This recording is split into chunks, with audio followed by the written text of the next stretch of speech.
معاشي ایکسپرټ سره ما خبره کوله هغه وی چې د 1 کروڑ نوکرو لپاره چې دی کنه پکار دی چې زمونږ کم گروث ریټ دی چې هغه 7% هر کال وي او دوی دې ځله چې کم دغه کوي لګي دا به 3.5% نه کم راځي چې 3.5% دغه شو نو تقریبا 10 لکه خلک به بیروزګاره کیږي ځکه چې موږ د خپل دغه لاندې راځو دغه شانتي 50 لکه کورونو داسې نور چې کم خبرې وي ټول هغه ټولې زما خیال واضح کیږي لګي یو خبر خو ډیره واضح شوه چې دا سیاست د هر چا د وس کار نه دی په زوره باندې څوک راولي حالات بدله جوړ کی مقصې بدله ډکې کی په دې کرسۍ باندې کینی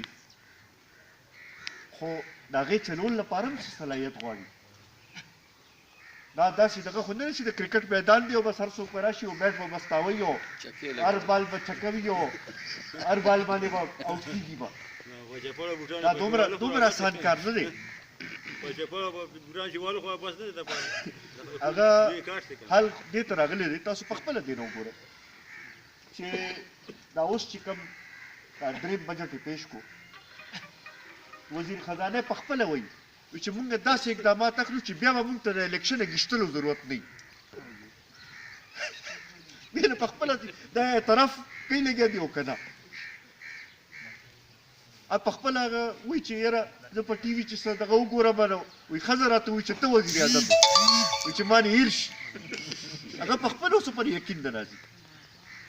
ځکه چې هغه لحاظ سره هغه د عوامو په طاقت هغه اصلي په هغې دغه نه راغلی په خپله د دې اعتراف دغه کوي سر خور چې په ګډلو مشین خیر په دې شیزونو به ټول دا خو به خبرې کوو کتل پکاري چې ګورو چې موقع ورکوو چې څه دغه کېږي خو دا کومه ګراني او دغه کې چې کوم اضافه وشوه په دې خو نور زما خیال چوپ پاتې کېدل اوس دغه شروع کې خو مونږ وایو چې زه ټایم ورته ورکول پکار دي دغه خو د خلکو باندې چې کوم بوج چې راغی او دا را روان چې زه څه وینم ځکه چې IMF سره چې دا کمې خبرې را روانې دي هغې کې به ګورې دا نور به هم زیاتېږي به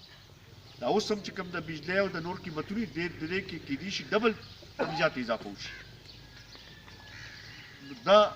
صورتحال چې دی په دې کې د عمل په هغه لحاظ سره دغه کېږي نه